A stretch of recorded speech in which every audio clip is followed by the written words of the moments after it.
Power on. It's TIE Fighter Renegades, a Star Wars podcast. The Golden Stallion, the Man of Tomorrow, Savzu, the Rated R radio star. I've never come up with an actual name just for Star Wars. I know some Star Wars podcasters do that where they have a Star Wars name within their podcast. Maybe someday, or maybe one of the listeners will check that out. Now, just as a promise to the listeners, I am a big believer in, Star Wars comics. This is constant content that's coming out that, speaking of other podcasters, could be talking about, and they never do. I make it a point to do that. But there's so much news to get into this month, April 2019, because of Star Wars Celebration, that I'm going to hold off. We got a huge comic book roundup we're going to end up doing in May. That's kind of the bottom line of all this. So, there's Age of Rebellion. There's a TIE Fighter comic that started. Galaxy's Edge comic started. There's so much to get into. And so I'm going to be breaking into that in May. But I won't be doing that alone, just like I'm not doing this show alone, because I am being joined by none other than Robin Freebeard for TIE Fighter Renegades. Man, welcome to the show. Woo! Woo! Yeah. And you know what? There aren't any buts about it. Or maybe there are, because this episode goes out to all the Eric Butts of the world. We love you. We love your passion. We are family, man. Oh, here. I totally agree. In fact, I think it was on a Zomia ONE Underground Q&A, which if anyone wants to sign up for that, ZomiaOne.com, and get access to exclusive content, including that Q&A. I did talk about the Eric Butt situation, which we definitely, we'll be talking about that, I'm sure. In fact, why don't we start breaking into stuff, Robin? Right on. I would gladly dedicate this episode to Eric Butts. And for those that don't know who that is and what that's all about, you're going to find out. But let's start talking about it. What was it, 5 days did this thing run? Like a Thursday to a Monday? Yeah, I think it's the longest celebration I was in, because the one I went to was only 4 days. Right. Now, you went to Anaheim. Yes. Correct. And what year was that? 2 years ago? That was 3 or 4, maybe something. Yeah. It was when just before Force Awakens came out. Oh, okay. Oh, yeah. All right. Because that's where we saw the teaser for the first time. Right. And so this is, of course, was in Chicago, though we do know that next year's is going to be in Anaheim. And I think right now we have plans for everybody involved with TIE Fighter Renegades to be there. Myself, as well as you, Rob, and we'll see who else happens to show up. So that could be a big ticket if you're a fan of TIE Fighter Renegades. And, of course, if you're a fan of Star Wars, you know what that's all about. But why don't we talk about this year's celebration in general? A lot of news came out. We're going to cover all of it. You better believe that episode 9 trailer is out, and wow, is there stuff to talk about with that, and The Mandalorian, and so much more, and we will get into it. But, Rob, we were talking before we went on air, and you had some thoughts about celebration. You've been there. We have a friend of the show who he was at Chicago this year. Looking great. Actually saw him getting some pictures with some Star Wars heavies, and which was fantastic.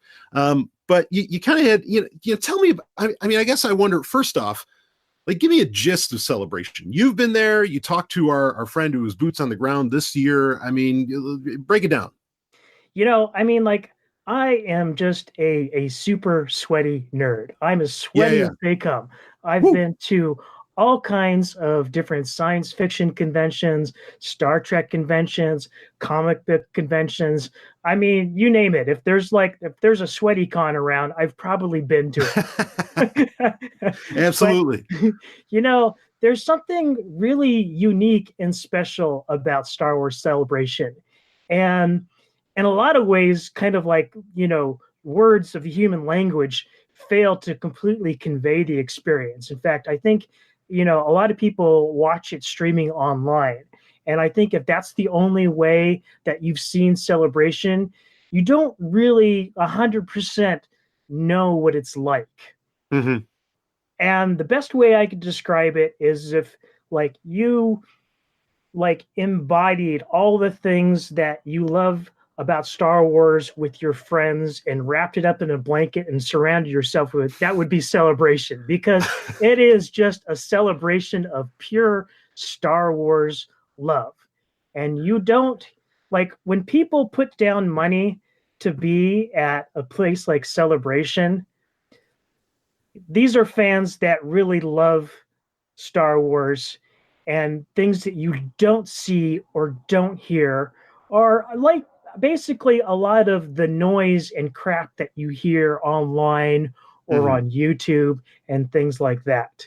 And it's pretty much non-existent. And I feel a lot of ways like Celebration is really kind of like the true sort of like honest representation of what Star Wars fandom is. And where it's at and how it's feeling. Yeah.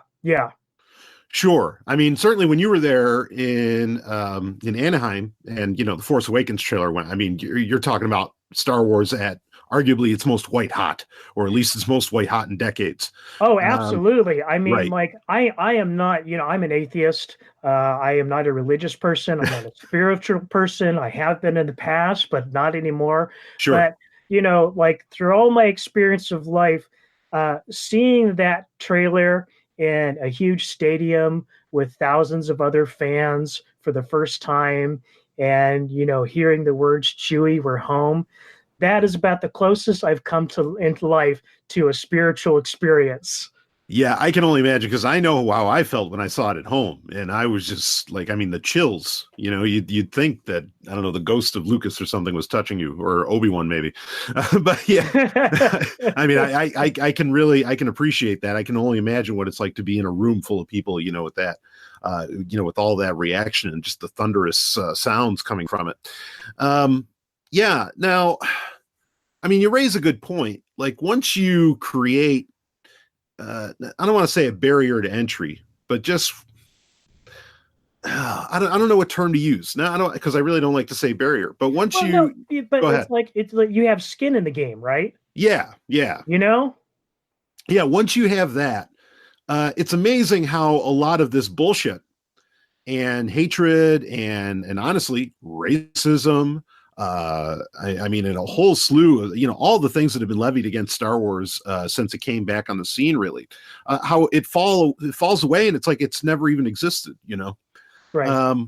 And this is interesting too. I mean, I've brought this up like on Sovryn Tech in the past, and maybe even on somewhere in the gaming grid, on Zomia ONE, where, like when Steam, the gaming platform, when they just put, to be able to comment on things, you have to spend at least $5, on a game, which is, spending $5 on a game. I mean, that, like, really, if you're not spending at least $5 on Steam, what are you doing on there? And, what kind of time are you spending? And that $5, when you put that down, that just pretty much I mean, it killed so much spam. It killed so much noise. It killed so many of the problems where you had, I mean, you'd be getting messages from people, hey, do you want to trade something, blah, blah, blah. And it was just some dumb shit. And it cleaned up the platform so quickly. As soon as you put that where there was some skin in the game, even just $5, and I'm not sure what a celebration ticket goes for. But it depends. I mean, yeah. If I think if you're going for like they of course have like these super premium passes, which give you like, it's not quite backstage access, but like you get to the front of the line of the panels and you get your own special seats and whatnot, and right. Those are several $100s. But like the 4-day pass, I seem to recall it being like in the $150 range, but I could be wrong. I mean, for 4 days for a convention, that's not bad. I've done 1 day conventions that were half that price, and it was just 1 day and like a few hours. So that's very reasonable in my opinion. But yeah, I mean, once you put that there, then all this shit falls away. I mean, this is a hard, I don't want to spend too much time on my aspect of it, but just that, I mean, with social media, like, you don't know what's real. You don't know what accounts are real. You don't know who actually, like, I mean, one person on Twitter can represent 100,000 accounts, right? And it can make it look like there's some kind of like grassroots complaining or movement against something in Star Wars, when no, it could be pure bullshit. It could be just one guy, not to mention or whatever. Not to mention the bullshit of the algorithms of things like Facebook and YouTube, and basically they're just kind of like, you like Star Wars and you watch a couple Star Wars video, and then they start feeding you all these hate videos because they think it's what you want to watch. Yeah. And I agree. And I also think that a lot of these platforms, social media and so on, they just, they breed the worst, I think, in humanity. Like, Right. it just breeds their worst attitudes, because get people into a fucking room talking Star Wars, and you're not going to, anybody that talked like an asshole like that would be shown the door so fast, saying, what are you doing, you fucking jerk? You know what I mean? And I mean, or I don't even think they'd act like a jerk. I think that once you get like in front of a person, you suddenly have your respect back and your empathy. Right. And that was the thing too, is like, you go to Celebration, you talk to people, and like people are obviously there. They all love different things about Star Wars. They're all passionate about different things. And, you might run into some people who are passionate about things that you're not so passionate about. Right. But you know what? There is that kind of just like universal respect and kind of understanding of, wow, this person really loves this aspect of Star Wars. And if you just like, you sit and listen, maybe you'll learn to appreciate something about it that you didn't before. Yeah, absolutely. I mean, I remember, oh boy, I don't even know if I want to go down this road, but I mean, it's a beautiful thing. I'm just going to say this. It's a beautiful thing because it wasn't always this way. It's a beautiful thing that there are places where people can fans can get together. I mean, I've been going to Star Trek conventions since I was in the single digits, I mean, forever. And same here. Right. And I know that, like say when a guy dressed up like a Klingon, he was picked on pretty hardcore, when he was outside of, say, the convention or something like that. I remember a guy dressed up as a Klingon in Syracuse, New York. And like, I mean, he was just trying to get a burger at Burger King. And I was sitting there and people were just ripping on him. It's like, man, leave it alone, And so, but I'm glad that today, I mean, a lot of that is kind of normalized. And now, I mean, you have people coming to these things like Meccas, and it's really, it's impressive. I'm glad that Celebration exists, and I'm glad that when you do go there, you're meeting fans, not assholes. Right. In general. Absolutely. Yeah. I mean, I do remember, like, outside of the convention, like I'd be sitting down at a restaurant and people would be making offhand comments about all the people wearing Star Wars costumes. Mm-hmm. But I don't remember seeing anything like really kind of negative, like people, bullying or picking on anybody. And it really, like you said, it's a beautiful, like, Celebration is so aptly named. Right. It's really what it is. It's a celebration of people's love. Yeah. Now, I want to play off of this, not play with it, but just kind of spin off of this into, I mean, really our first story is, and the thing that everybody's waiting for at Celebration was the trailer for episode 9, which we now know is titled The Rise of Skywalker. Quick shot. What do you think of that title? Yeah, I'm not sure. Like, there's been a lot of speculation about what it means. Sure. And I think that's what it was intended to do. Yeah, right. Whether I'm sure that it's going to have some sort of significance that we're not aware of yet. Yeah. So I'm like, I don't have like any strong feelings about it either way at the moment, because I know we don't really know what it means yet. Yeah, I mean, I'll just say quickly, I think, compared to titles like Attack of the Clones or even The Phantom Menace, it's a straight-to-head title, and I'm happy with that, Right. That's fine. I can appreciate what, like, Phantom Menace meant, and even at the time, I remember, like, liking Attack of the Clones because it sounded like Empire Strikes Back, Right. But yeah, no, I like it fine. Anyway, so everybody got to see this trailer pretty much live together because it was streaming from Star Wars Celebration. We're going to talk more about that in a second. But there was a video that went pretty viral a popular thing on YouTube is for people to do trailer reactions, where they watch a trailer and as they're watching it, they are recording themselves, kind of doing a double screen bit of business. And, you see what they have to say, or if they, whatever happens, maybe they start crying, in the middle, because it's such a beautiful thing, And there is now I'm sure he's famous. I don't know how famous he was exactly before, but there is a YouTuber named Eric Butts, and that is his real name. And he understands the unfortunates of the last part there. And he takes it tongue in cheek, which good for him. Right. But he gets very emotional. He's a very passionate fan about whatever the hell he's into. And I say, Satan bless him. I think that's wonderful. I'm a very passionate fan myself.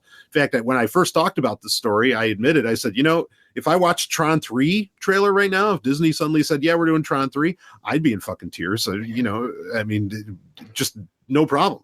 Absolutely. I mean, and the other thing I agreed that you said is like, I wish I felt that passion about this trailer. I mean, I really do. I feel the same way. I wish that it would bring me tears. It didn't, but right. I can really appreciate, the way that hit home. And I've certainly, felt that way in the past by things in Star Wars. I got pretty teared up, at the season 2 finale of Star Wars Rebels.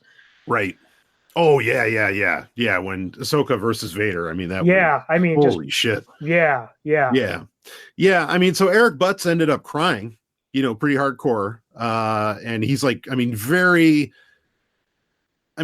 like he has a very exaggerated face. I'm not saying that it's unintentional or that it's not authentic. I'm just saying that like, you really like it's in its own way, it's entertaining. And I want to say in a beautiful way to like see that kind of passion just explode on his face, and he starts crying and everything. And not just one, but quite a few people on Twitter, perhaps of your more conservative or alt-right persuasion, started sharing it around saying, this guy's not a real man. He probably doesn't have a girlfriend. He probably wears cargo shorts, blah, blah, blah, blah, blah, and started ripping on this guy for having his passion about for being passionate about Star Wars. I actually retweeted about this, and I also bought cargo shorts that night, just to right on. Yes, because fuck that. If you're going to tell me, anyway, and now, I mean, first off, like, not that any of this matters, but the guy's engaged. I mean, he has, right. He's going to be married. I actually get the sense he's probably fairly successful with whatever job he happens to have. I mean, it was ridiculous, the response that was had, and the insults lobbed at him, and the reaction overall. Mark Hamill got involved, if I'm not mistaken, and just said, he said, thank you for being so passionate and for caring about this. And, it's really sad. And I've been seeing this a lot, like where you have a lot of, and particularly comes with more of like your female conservative, it'll be generally a female user on Twitter or something. They'll have an American flag next to their name. Right. I remember seeing that one. Yeah. Yeah. And they're the ones that'll say, oh, if your man is into comic book movies, dump him now. And, a lot of this other stuff. Or I think the other thing is just, like the passion surrounding these kinds of movies has introduced us to like, a new breed of undateable men, which this is not true. We've been around here the whole time. Sorry to burst the bubble. Yeah, exactly. And what's sad, because I keep getting told, and I know I talked about this previously, but I want to talk about it here. I keep getting told that like we're in this post geek singularity. Everybody's a geek now. Everybody watches Game of Thrones or some other horseshit, and that like nerds aren't made fun of anymore, or geeks aren't made fun of anymore, and aren't like this. Oppressed class. And a lot of people don't realize. In the 90s, the 80s, and even before then, in a very real way. We were oppressed. Be it in high school, in middle school, and wherever, getting beat up because we're wearing a Starfleet uniform or something like that. It was really fucking bad. And I keep getting told that that's not the way it is anymore. But then you see the reaction to what happened with Eric Butts, and it's like, oh, well, I guess that didn't go away, or it's on a resurgence. I guess like the episode 9 trailer says, nothing ever really dies. But it's really sad to see that kind of that this attitude still exists, where just because you're really passionate about something that you're going to get picked on for it. Although it's not surprising the kind of people it's coming from. These are people who want to go back to living in the 1950s. Well said. Yeah. So it's kind of funny. I went around looking at some of these Twitter comments and just kind of checking out the kinds of people they are and their profiles and whatnot, and very unsurprised to see some of the people they follow and retweet are some of the same quote unquote libertarian dirtbags that used to travel in the same circles that we did. Yeah. No, you're not wrong. And Oh man, the things I want to say about that. Oh yeah, I know. I want to dig in And so yeah, I hard. know you know exactly who I'm talking about Yeah. too. But yeah, no, I mean you're right.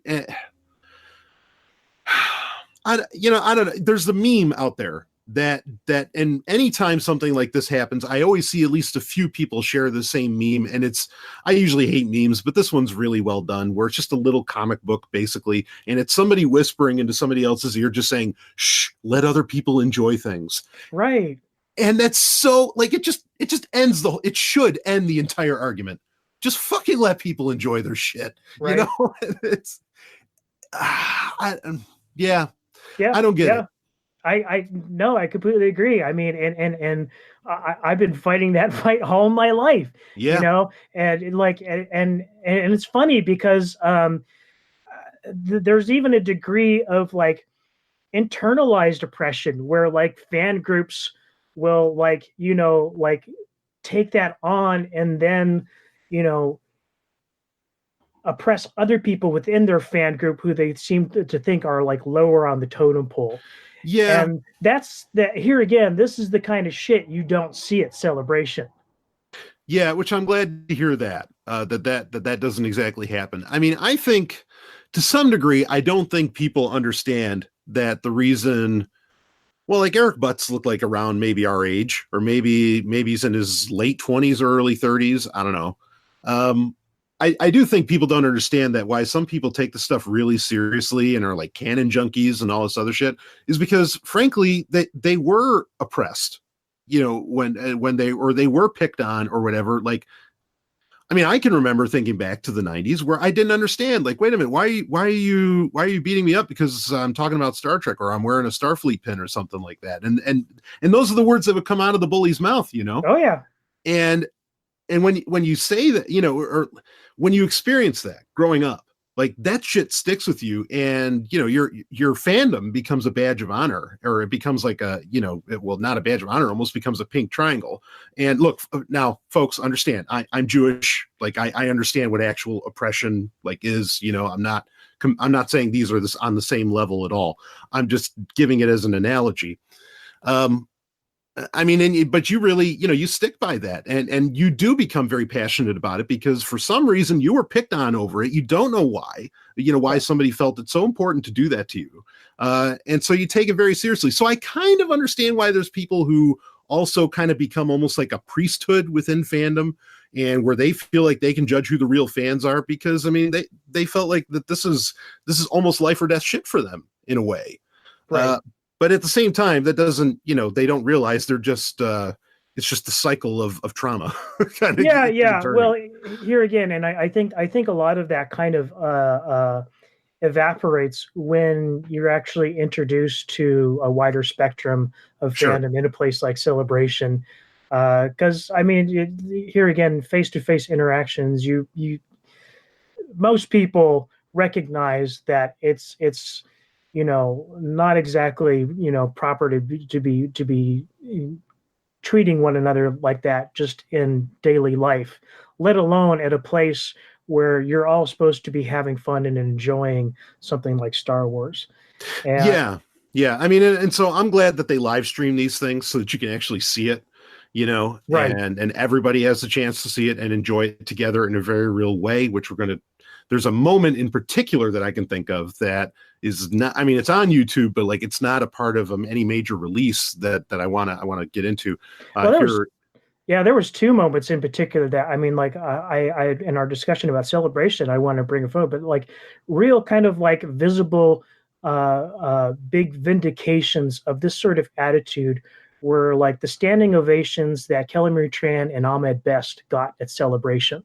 Yes, just absolutely amazing. I mean, like, and here again, like, I'm sure just watching on the stream, you're only getting, half or 25% of what it was actually like to be in that audience at that moment. But I mean, you can just feel the love pouring off the screen. Yeah. No, absolutely. Yeah, I mean, I was going to bring up that I feel like within fandom communities, things have improved significantly, particularly like, when we were growing up, and I'm sure you remember this even better than I do, Robin. I mean, like there was literally, it was Star Trek versus Star Wars. Like you had your fandoms Right. and they were at each other's fucking throats.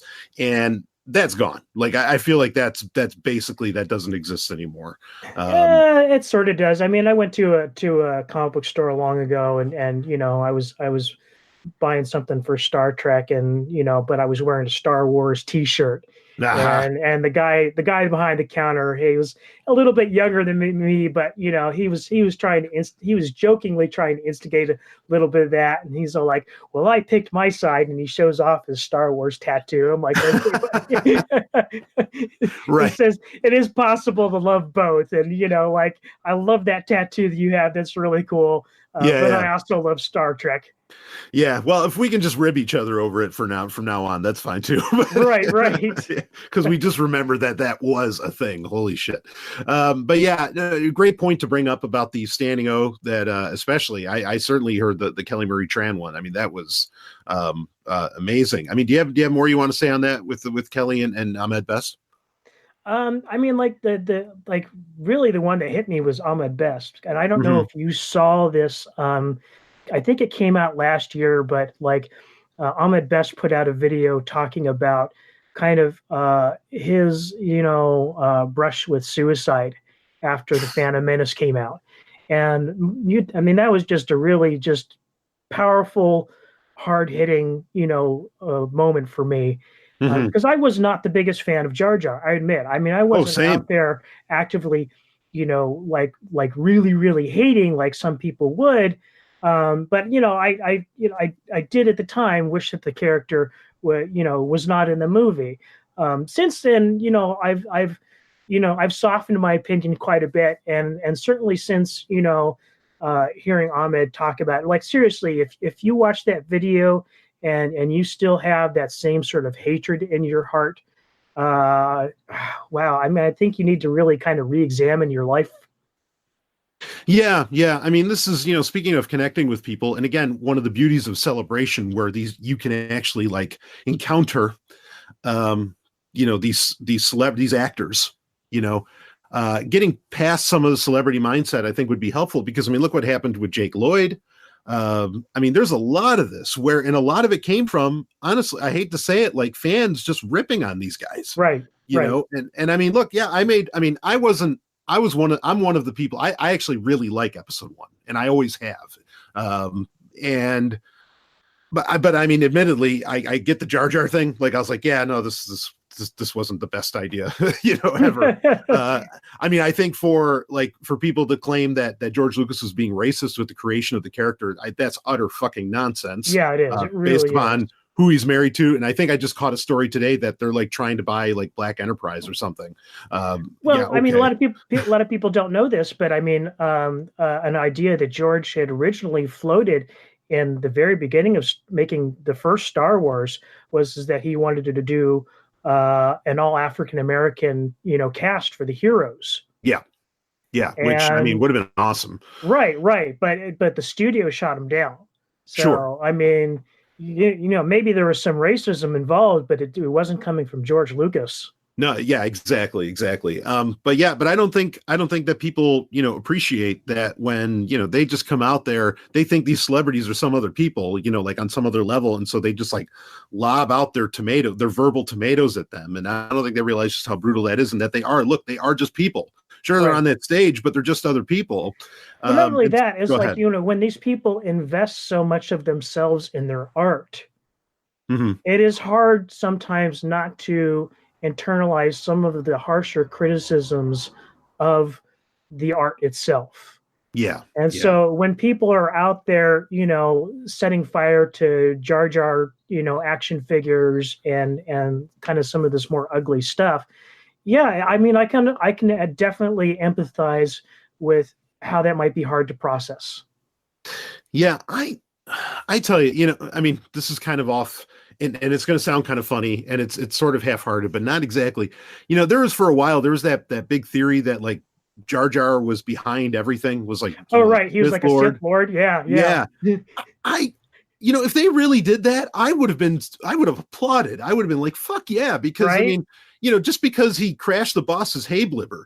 he gets kicked out. Like, no, let's find out that he was like some really bad dude and he was doing some really terrible shit, to like Boss Nass or whatever, and almost like usurped him or something. I mean, there could have been, they could have done some cool shit with that. Did you see that great Robot Chicken skit where like Palpatine was like, yes, I completely manipulated you and to elect me, as a Supreme Chancellor for, eternity. And like, then the scene like darkens and Jar Jar's like, yes, you manipulated me. That was, that was awesome. Some choice shit. Oh yeah. So I mean, I wish they do that and just give it the, because if even bad ideas can be turned into great ones, that's the bottom line. And anyway, but at the very least, it certainly would have been a much better fate than Chuck Wendig gave him. Oh, that was terrible. He was just some street clown. I'm like, you asshole. What do you? There was no call for that, No. Yeah. Well, anyway, Celebration fortunately does give, at the very least, the actors the respect that they deserve. I remember last year's Celebration, Hayden Christensen was there, and he also got like a round of applause. Yeah. And well-deserved, in my opinion. I think he's a fine actor. Yeah, exactly. So, if anything, I'm glad Celebration is there to keep some of these people's sanity, and it sounds like it's keeping sanity all around going, in a lot of ways. Well, I think it really just here again, it puts the truth to the lie to a lot of the bullshit you see online. Yeah. And it does call out that it is bullshit, because I mean, I think if there's any sort of like irreality, it's what you see on the internet. It's not Celebration is the actual reality. Right. Yeah, no, I agree. I mean, I would kind of say like, Celebration is where you get to put your money where your mouth is. If you really hate it that much, go ahead, show up, and maybe say something, but that doesn't really happen. But then there were people who were doing like the billboards wanting the EU back, so sometimes they'll put their money where their mouth is, I guess. But anyway, I mean, I the billboard I thought was at least like, respectfully done. Now what some of those people have done, since then or even before, basically like I remember hearing stories about when The Force Awakens came out and some of these people went out and they were spoiling the death of Han Solo to people who were waiting in line to see the movie. Yeah, I mean, fuck off, really. Yeah. And here again, those are the people that aren't going to pay to show up to Celebration. Yeah, agreed. So, well, in any case, glad that Celebration exists. And wow, do we have unless you have something more you want to add in on that, we've got a ton of news to get into from Celebration. And absolutely. All right, so let's do it. Of course, the biggest thing, and again, the thing that everybody really was waiting for was that Episode 9 trailer. Again, we do know the title, The Rise of Skywalker. I'm sure everybody knows that title by now. We don't have to tell it here. But I am enjoying calling the movie Rise of Skywalker instead of just Episode 9, because now it feels a lot more real for me, because we were waiting quite a bit. We'll get into that conversation later. We have been waiting for this movie longer than we have any other Star Wars movie in recent memory. So anyway, the trailer hits, couple minutes, nice little teaser. I mean, there was a whole panel kind of before that and also including Billy D. Williams comes out and got a very nice ovation as well. I mean, and there's a moment that happens after. Now, this is becoming a thing, and it actually happened multiple times throughout Star Wars Celebration, where you show a trailer and they end up showing it twice. Okay, and this happened with Last Jedi as well. They did it where like roll it again and blah. Well, they did it with The Force Awakens. This is a Celebration thing. Yeah, they always do this. Yeah, and it's never as cool. I just want to say this quick. It's never as cool. One of the most amazing, best jobs I'd seen done of like a double trailer play was actually at a Microsoft event. I don't want to give Microsoft any credit, but Panos Panay was first introducing the Microsoft Surface at the time, or the Surface Book. It was the Surface Book at the time. And they played the trailer, and it's a Microsoft laptop, which they had never made before. This was just a few years ago. And everybody was like, holy shit, that's amazing. He's like, all right. He's like, wasn't that beautiful? And everybody's giving this huge ovation. And then Panos Panay says, let's play it again. And you're like, all right, yeah, people do this. They play a trailer twice to, just so people can get another look. And then they do it. And then there was the point where the Surface Book, which is actually a 2-in-1, but nobody knew this at the time, suddenly the tablet part of it lifts off because the trailer continues the second time around. And everybody's just like, oh my God, and that was, nobody's really done that level where like the second time you play the trailer, there's something that just blows your mind that you didn't know was going to, where they give you like an extended trailer of some kind. Right. That would have been great if that happened. That didn't happen. Yeah, that would, man, somebody should take a cue from that. That's brilliant. Oh, that's a tremendous show business. Panos Panay is brilliant. I'll give him that. But they did do something pretty damn close as far as getting like an ovation. Yeah. So all right. Well, let's break down the trailer and because that matters. And then you're going to find out why you were lucky if you watched the live stream, even though you still can see it on YouTube. Anyway, so the trailer hits. J.J. Abrams, puts it on. They don't announce the name of the movie until basically when it drops in the trailer at the very end.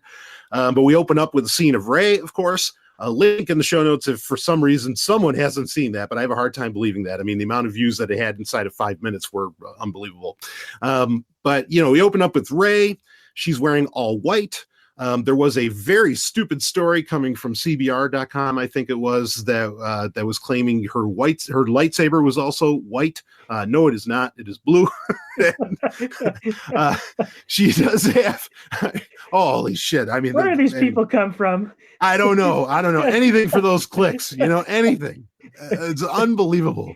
I mean, I've blocked Screen Rant at this point, but I could only imagine what they've been saying about it. Oh, fuck. Oh, I see a Screen Rant story like once a day come up and it's always something stupid. Yeah. Yeah. So anyway, we see that. We see the lightsaber. It looks very much like Luke's lightsaber, the blue and all that. And more or less, I think that's been kind of confirmed. She also has Han's blaster that was given to her in The Force Awakens, which was a very nice touch. They made it a point that you see that. And it looks like we got a TIE silencer coming. Whether or not it's Kylo Ren actually flying it, that's up to some debate. And Rey I think that's a new TIE fighter because it's not the same TIE silencer from Last Jedi. Yeah, no, it looks close, but there is like a bit of a different paint job or something like that. Well, no, the wings are the same, but like the cockpit looks a lot more like a traditional TIE fighter, but with like those red elements on it. Yeah, I could get in. Go ahead. Yeah, whereas the one that was in The Last Jedi had like a really kind of different kind of canopy that was kind of like extruded. Yeah, it was a bit more. It almost looked like a cut emerald or something. It was right. Yeah. I could kind of get into a side comment just on this part here. I am very.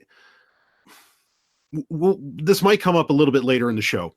Like I am impressed now, years later, decades later, since the original trilogy came out, that the Millennium Falcon basically looked the same in each film. Boba Fett had the same armor in each film. In fact, even when he gets added into A New Hope in the special edition, he looks exactly the same as he does in Empire Strikes Back and Return of the Jedi.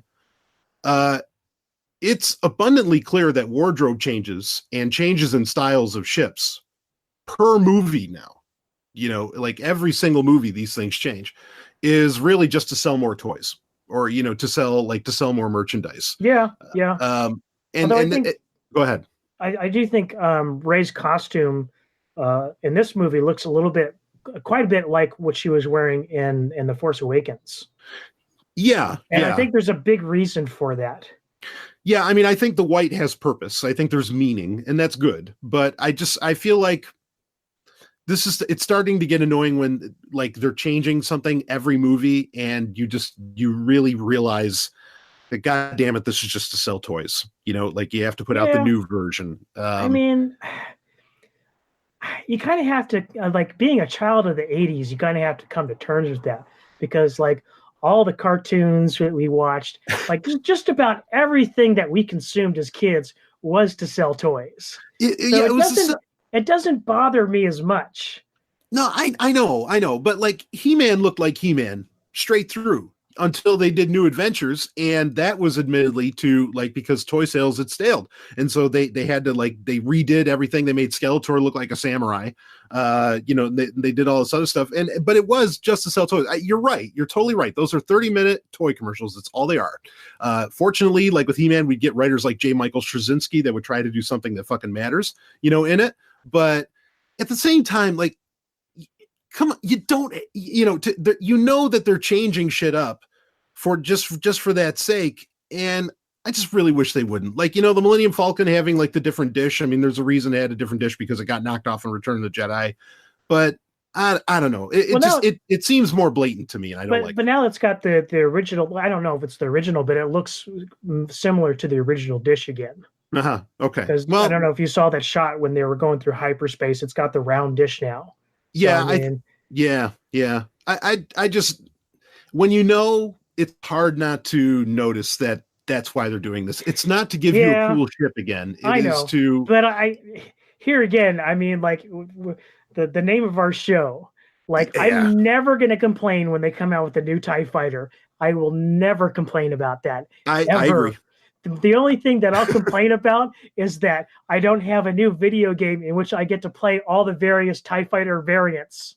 Precisely, which we've talked about in the past. And I share that with you completely. It's just, anyway, you notice it. But, I mean, because I don't think Boba Fett would have been as big a deal if he had a different suit of armor every fucking movie, right. It worked because he had that consistent look of cool, and there was no experimentation as far as that goes. But anyway, regardless of that, that's a whole other conversation. We might touch on that more a little later.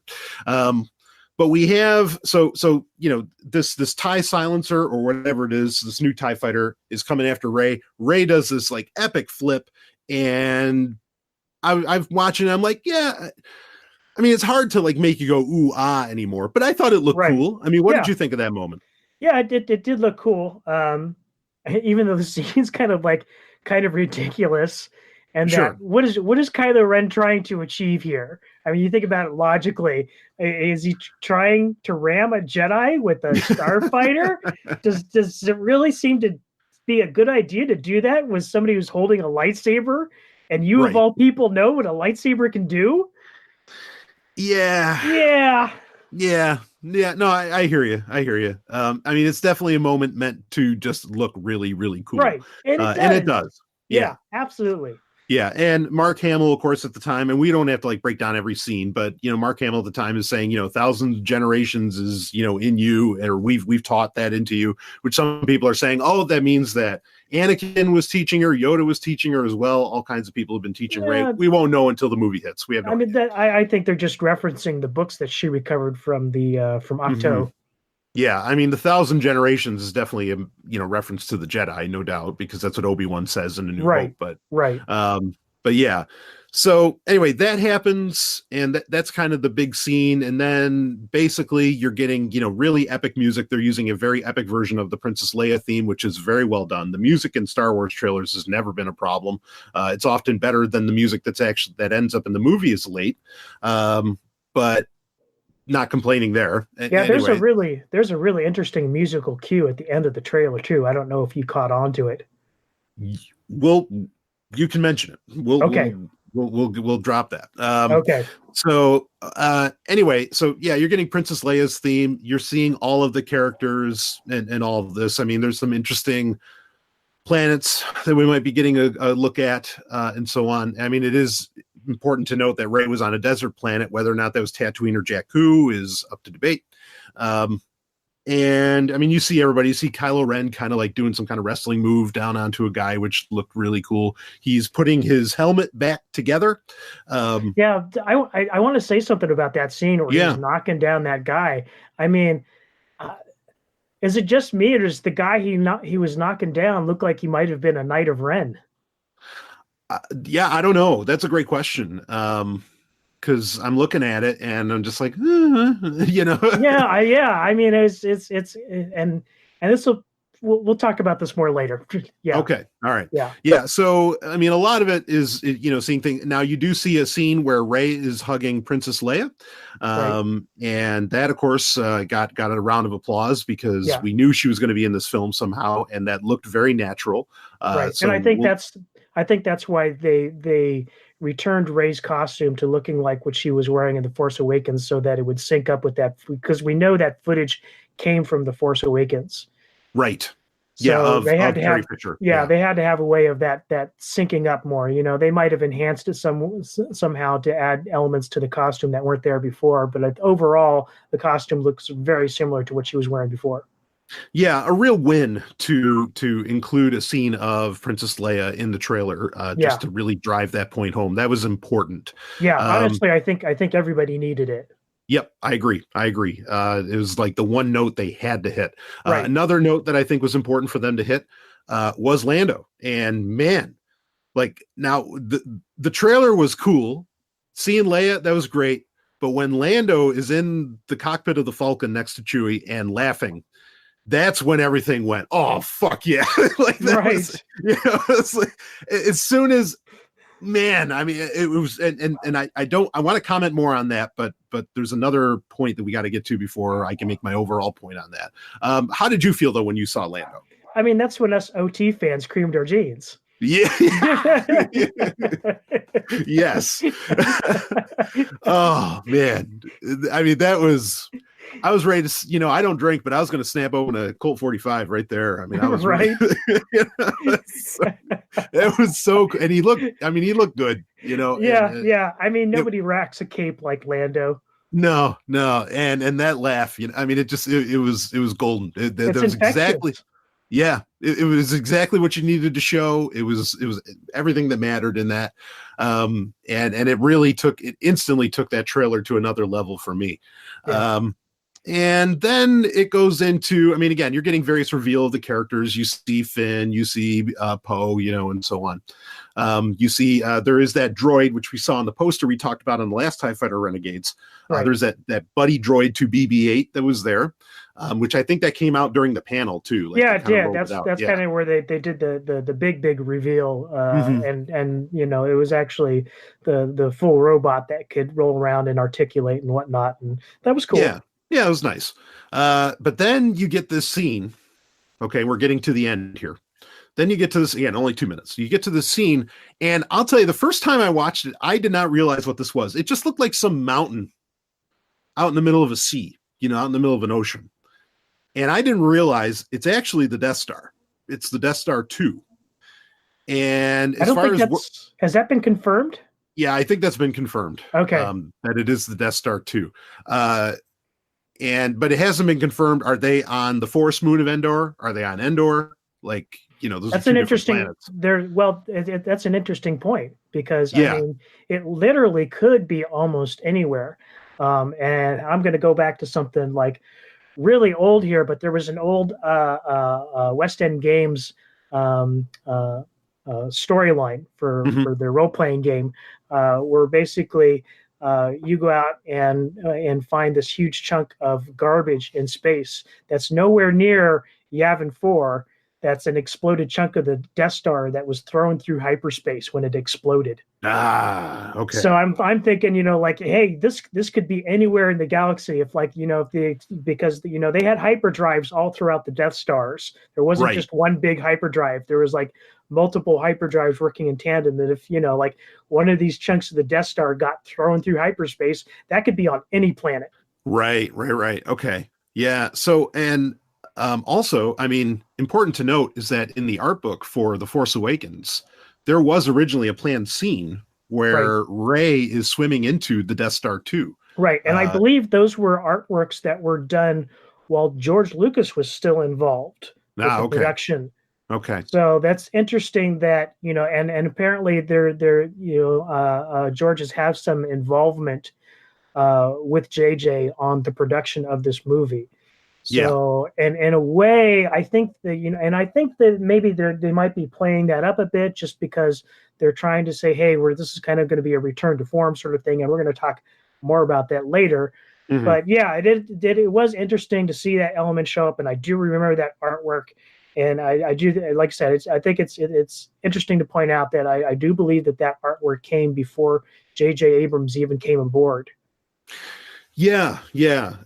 So you see this during, and again, at first I didn't realize it until like the second time that I watched it. I'm like, oh, that's the Death Star. But then as the heroes are walking towards us, and we have been told by JJ that like this is the heroes go on a mission kind of thing, right? Very reminiscent, obviously, of Return of the Jedi. Right. We're go ahead. Yeah, which I mean, like to a certain degree, that's kind of been lacking in the sequel trilogy so far, is all the heroes being together and going on an adventure together. I mean, it's one of the things that made Return of the Jedi great for me. Right. Yeah. Right. So, well, anyway, during that, you're seeing all the heroes, and you hear Mark Hamill saying, we'll always be with you. None of us is ever really gone, or no one's ever really gone. And then fade to black. And all you hear is that classic cackle from, from Ian McDiarmid, the Emperor, who plays the Emperor, does the voice, and then just the, Star Wars Rise of Skywalker hits. And man, when I heard that cackle, when I heard the laugh of the Emperor, now some credit to some podcasters who said Palpatine is going to come back. They were theorizing that. They were right about, well, anyway, there's some argument around whether or not Palpatine's actually coming back. I think if you're putting in that cackle, for fuck's sake, he's going to be in the movie. So you wouldn't do that otherwise. You certainly wouldn't do what we're about to talk about. But if I could have shit myself, I would have shit myself. Like it was just that was so awesome to hear that. And I have a point I want to make about that. But how did you feel, when you heard that cackle? I admittedly I have mixed feelings about it. Like I agree with you when you say that like Palpatine just kind of like ups the ante on anything Star Wars, anything that he's involved in. And I definitely agree with that. At the same time, Palpatine coming back is not exactly the most original idea. Sure. Very reminiscent. I mean, not an original idea, A, within Star Wars, B, within science fiction in general. I mean, I instantly think of Dune. Right. I don't think we're going to get a Palpatine Gola. I'm not opposed, but that's, but in any case, yeah, I mean, and of course this had been done in the old EU with the Dark Empire series or trilogy. Go ahead. And that really kind of like Dark Empire along with Heir to the Empire really did kind of relaunch Star Wars at that time. Concurrently, yes. Yeah. So, I mean, I do think to a degree they're kind of banking off the success of that, to reignite, people who aren't just in the fandom, but just interest in Star Wars in general. Yeah. I mean, I think I think it's only a good move. And in fact, you brought up the point that I was going to get to, because I've said this in the past on TIE Fighter Renegades, that like as soon as the Emperor comes in, like everything just gets serious and like you're paying attention instantaneously. The other person I think that happens with, and we talked about this when we did one of our questions of the month, was our favorite original trilogy character. Right. And I brought up Lando. I said that was my pick. And I said, look, when this guy comes on the scene, everything just goes up. Everything, the ante's up and everything just starts playing on another level. And you even get that in Rebels. You get that in Battlefront 2. You get that in all kinds of stuff. And so to have Palpatine and Lando in this trailer, I think just brought everything up to 13. I mean, it was, I think those two moments, whether people realize it or not, like really made this, because otherwise, honestly, the trailer would have been very lackluster without that. And of course Leia, but I mean, it's like my feeling is that like I have not. I'll be perfectly honest with you, and then not to knock anybody who had a different reaction to me. Like I have not been particularly excited about Episode 9. Sure. Even since The Force Awakens. Sure. I think this is a very smart move. Mm-hmm. It's all going to depend on how they execute it in the movie itself. And that is a big what if, in my opinion. Yeah, I agree. I mean, my only excitement around Episode 9, and this is going to lead to a subject later in the show, is that it totally decides how good 8 is for me. Like, Rise of Skywalker is going to be the final word on is Last Jedi a good movie or what the fuck did it do? And well, anyway, we'll talk about that more later. But yeah, I hear you. I mean, but I'm excited for it for that reason, just to see. I mean, I know they didn't have a plan, but just to see where this is kind of going to go. But admittedly, having Palpatine back does excite me. I love the character. Right. And I go ahead. really do want to be excited. Sure, I do, but like I knowing J.J. Abrams and just the way the sequel trilogy has been going, I'm keeping my expectations low. And I'm not even doing it just intentionally trying to keep my expectations low so I won't be disappointed. No, my expectations are low. Yeah. No, understood. Yeah. Now tell me about the note, the last musical note that or the Oh, you know that right. you hear Yeah. at So the I end. mean, I didn't actually notice this until the Arlnauts did their which is a YouTube channel, Mhm. did their Kylo Ren reviews trailer. You know, like they do this every time a new Star Wars Yeah. trailer out, is they have Kylo Ren do a review of the trailer, and it's fucking hilarious. But Yeah. he pointed out something in there that I'm like, holy shit, he's right. And like when they revealed the title of the movie, Rise of Skywalker, like he points out, and he's right. This is like the music at the end there is actually kind of a more, epic and heroic rendition of Kylo Ren's theme. Oh. Oh, that's interesting. Okay. Yeah. Well, that And might this point kind at of tie something. into the thing, where I'm thinking like, wait, is the guy that Kylo Ren is knocking down in the trailer a Knight of Ren? Is he like, is he either doing this whole redemption arc that some people have Yep. theorized, or is he like just trying to like be total, like is he like trying to resurrect Sith and just eliminate all the competitors? I mean, yeah, right. And a lot of people have, I mean, and there's debates on both sides of who thinks redemption's a good idea for Kylo, who doesn't. I'm in the camp, don't do the redemption thing, but it smacks of maybe he is. Right. If this music is any kind of cue.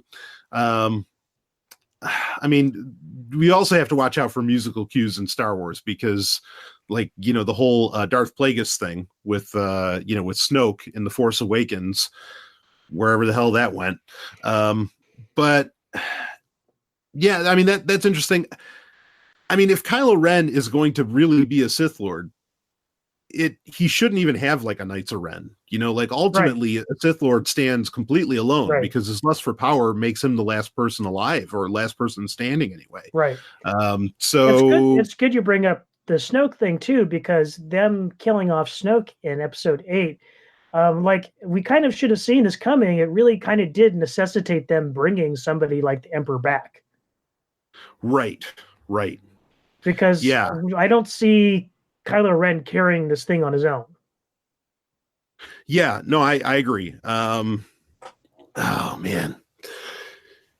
Yeah, well, that the musical notation's interesting. I mean, Star Wars does have at times use that to play with foreshadowing, but that was more under Lucas's tenure. Right. I haven't really seen that under Disney, so I don't know. And I don't know if you've heard the rumor about apparently Harrison Ford has some involvement in the movie, and whether that could get interesting. Where it's a flashback possibly, or even a vision through the Force or whatnot. But apparently he has recorded a scene in the movie. This could get interesting. So now I want to get into the trailer ends. We get those musical notes that you just mentioned. And that's the end. Everybody's clapping like crazy. Lights come back up. And I want to talk about what happens right then. Yep. Because this is a big deal. People lose their minds. That's exactly what happens. So what ends up happening is, again, lights come up, like we just said, and out walks, out of like nowhere, Ian McDiarmid onto the stage. And I mean, extended pause, the whole thing. I mean, the crowd's just going nuts at Celebration, and everybody's clapping. And because, you just heard the Emperor's laugh, of course, it was him. And, he holds because they just don't stop clapping, and I think he just wanted to come out and just like say what he was going to say and then go back. But he just holds it, and it's so beautiful. And then he just brilliantly just picks up the microphone and just says, "Roll it again." They play. I mean, the crowd just goes nuts in full Emperor voice. He does the whole thing, and it was holy fuck. I was losing it. I thought that was so cool. the best thing they could have done with that trailer was have him come out at the end, after the trailer plays, and just give that. I mean, what were your thoughts on that one, Rob? Yeah, I mean, the brilliant move. I mean, that really kind of, like, for me, was the highlight of the trailer. Oddly enough, I mean, it was something that wasn't even in the trailer. Right. Yeah. I mean, everybody on, like, when they were sharing it on Twitter and everything, everybody just, shared the trailer and had it say "roll it again," like in quotes above it. I mean, because it was so brilliant. Yeah. And it was so cool because, like, they, like, later on in the day, the StarWars.com team that kind of, like, does the live stream stuff, they're doing an interview with him, and somebody, I think it was Andy DeGroots, asked him, about, his presence during the panel and everything, and he, like, just had such a great line. He's like, well, I just happened to be in the area and thought I'd drop in for a laugh. Oh, it's perfect. It was so perfect. I mean, and some people had been saying, for some reason they're getting Ian McDiarmid to actually come in and voice the Emperor on Rebels again. I mean, when they could just use Sam Witwer, who does a great job as Palpatine or Sidious or whatever. And a lot of people are saying you're bringing him in because you're warming him up for when he's going to be playing him again. So that's why some people, or one of the major reasons a lot of people were suggesting that the Emperor was going to come back in this movie. And yeah, I mean, and for him to come out at the end, I mean, you get the laugh is one thing, but then for him to come out right after, oh fuck. Yeah. I mean, that was so well done. I don't think they're ever going to top that sort of thing.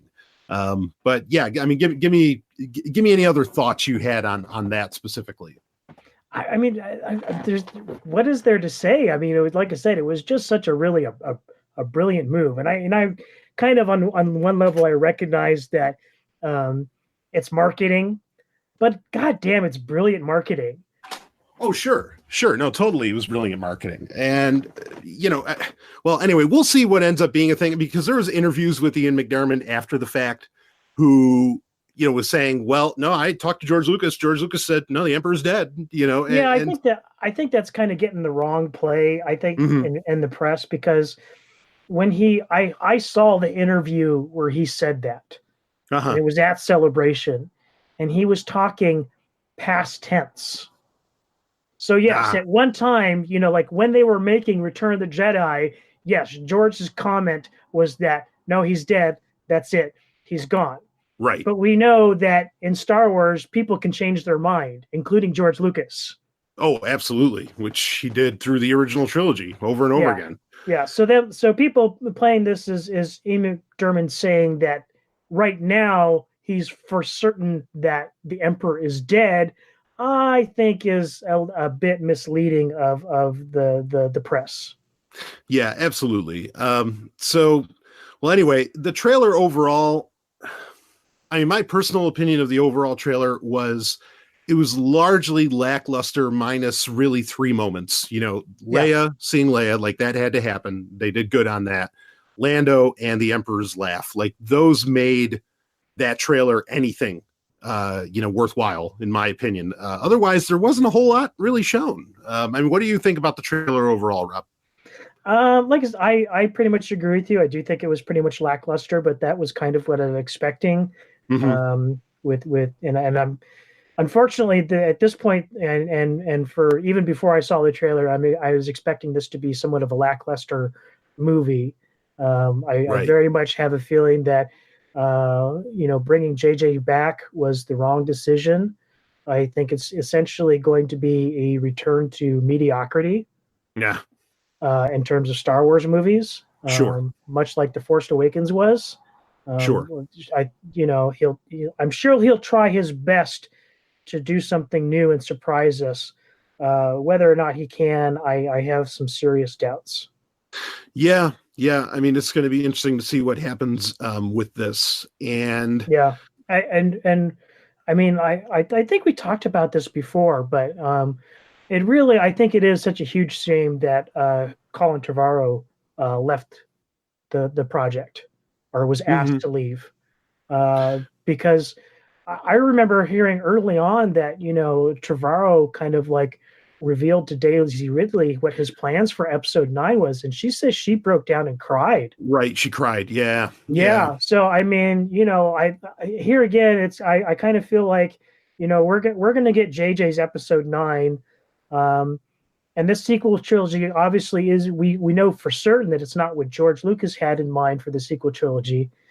So there's gonna, much like with Rogue One, I feel like there's these alternate versions of the movie that are going to exist in the ether that we're probably never going to get to see, or if we do, it's going to be in the form of a comic book, kind of like they did with the early script of Star Wars that Dark Horse put out, the Star Wars comic book.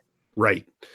Yeah. So now a lot of people are expecting episode 9 to basically retcon episode 8. I don't think we heard anything like specifically during any of these panels from J.J. Abrams or anyone else that was going to end up like really being a thing. I mean, if the Emperor's coming in, I don't think Snoke's going to come back. We do have a story linked to in the show notes that talks about this. I got to say, like, what we've seen, the feel that I get so far from The Last Jedi does kind of feel like a rehash of Return of the Jedi. And that's J.J. Abrams' MO. Like, right. I don't know how many original ideas this guy even has, if any.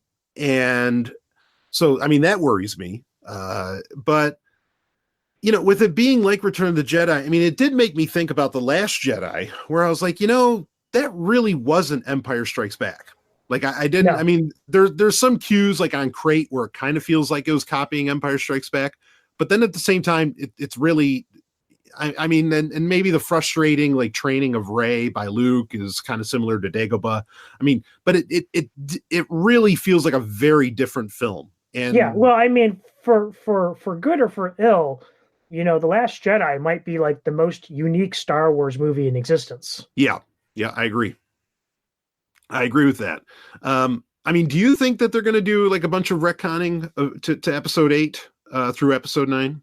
I mean, I don't think there's going to be any like hard retcons. I think there's going to be different takes. I think JJ is going to try to go back to what he originally had in mind, because we know from between the production ending on episode 7 and starting on 8 that Rian Johnson wanted to insert some stuff into the end of The Force Awakens to create, better connection between that. And J.J. Abrams turned him down. Right. And I can only assume this because it didn't mesh with what his vision for the movie was. Right. And like I said, here again, I think he's just going to be returning to that. I think, it's going to be returned to his mediocre stylings. So, yeah, I think we might get some soft retcons, but nothing like really hard. Yeah. But I mean, it is coming out that a lot of people are going so far as to call Rise of Skywalker to actually be Force Awakens 2. Like that's basically what they're calling it. And like almost to the point that they think Last Jedi might get ignored. And I mean, that's a lot to conclude based upon some interviews and a 2-minute teaser trailer. But yeah, I mean, some things like go ahead. I mean, that'd be a lot of work. I mean, so much. I mean, here again, for good or for ill, like really big things get laid down in The Last Jedi, right? That you just simply can't ignore. Right. The killing of Snoke, Luke dying. Yeah. Yeah. Those are things you can't change. They're set in stone. Right. I mean, like the suggestion of Kylo Ren, like rebuilding his helmet, seems to be. I don't think Rian Johnson would have kept that going, I think he destroyed the helmet on purpose, and like that had some kind of statement to make. And I think J.J. Abrams is kind of changing things with that, or changing tone and direction. That's one area where I wish they had continued the change a little bit. I mean, Kylo Ren is pretty much going to have the same costume he had in The Force Awakens, other than that his helmet, is pieced back together and it's got those red lines in it and whatnot. Yeah.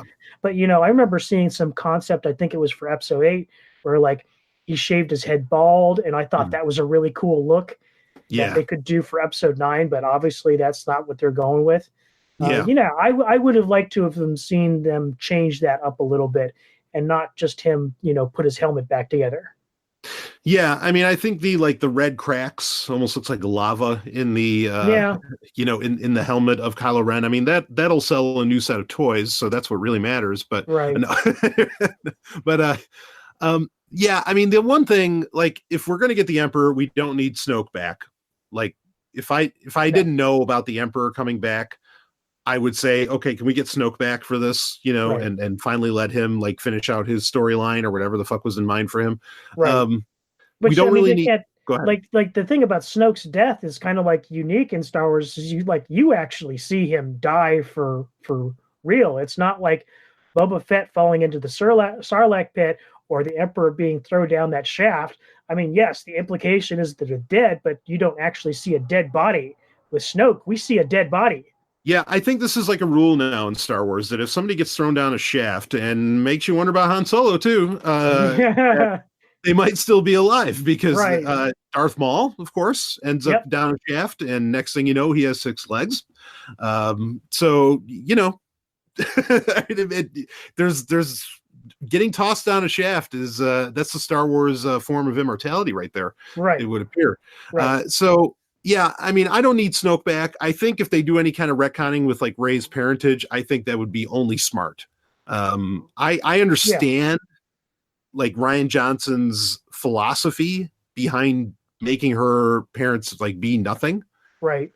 But also this is Star Wars, and I don't know. I feel like there has to be something more. Like I do want something more there. I think JJ made a big mistake with The Force Awakens in that I have a feeling he always had something in mind for whose Rey's parents were, but he played it so close to the vest that he literally didn't tell anyone. Yeah. He probably didn't tell Kathleen Kennedy. He definitely didn't tell Rian Johnson what his plans were. And he was too afraid of it getting out. And I think maybe if you just let a couple other people in on it and what he thought, the way it should go, maybe we wouldn't have gotten all that crap in episode 8. Yeah, all that confusion. Yeah.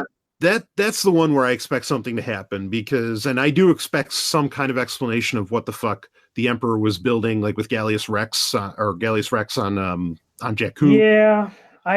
My hopes aren't high for that, just because that's one of those things, like extraneous things that is mentioned outside of the movies that that obviously none of these directors feel like they have to pay any heed to. Yeah. I don't know. Well, this is where it's going to get interesting. We'll see how this, and I've said this over and over again that I have no real opinion about The Last Jedi until I see episode 9, because you got to tell me what all that stuff actually means. Right.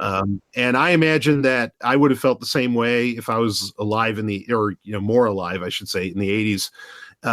And like The Empire Strikes Back would totally be gauged upon what's the truth that we find out in Return of the Jedi. So I feel it's a very similar situation as far as that goes. But anyway. Point. Yeah, so we'll see what happens with that. So why don't we go ahead? Let's shift gears into news that another panel, of course, but news that where a trailer was shown, but no one outside of Celebration was supposed to be able to see it, and a shame because let's just say TIE Fighter Renegades, we've got a link for you. We got your hookup and you can go watch, actually see this trailer. It's a shame because this was really exciting stuff and far more revealing. And I also think in many ways far more interesting than what we saw for episode 9. And that is for The Mandalorian, which we got a ton of details about this during that panel and also from that trailer. Again, even though you're not supposed to have seen it, there's a link in the show notes and you can go and watch it. There's been quite a few sources that'll let you see all of this content, and it is well worth watching. I mean, it's really, really something to see. Now, that also leads to a lot of news about Disney Plus, but I'm going to save that conversation for after we talk about The Mandalorian. But we also know that, so Star Wars movies are going to be, was this at the Investor Day where we found out about Disney Plus as well, that Bob Iger said Star Wars movies are going to be going on a hiatus for a while. Which is weird because that news came out just before Celebration started. And I thought that was just such a weird move on his part to sort of just kind of like, and I don't know if he was just trying to bury the lead by having to like, well, say this, and then all this stuff is going to come out in Celebration, and people will forget about that I said it. Right. You know? Yeah, I don't know. I mean, that is going to lead to, a question that we'll get into a little bit later on. But, we certainly, I mean, and there was I won't spend a whole segment on it, but we also got more news that K2SO is going to return. And what's Alan Tudyk or whatever his name is, Tudyk? He's going to be in the Cassian show. So there was some news about the Cassian Andor show, which I think is going to be cool. But The Mandalorian, holy shit. I was really, the trailer that you watch and, the panel, you can see the panel. You just can't technically watch the trailer, technically.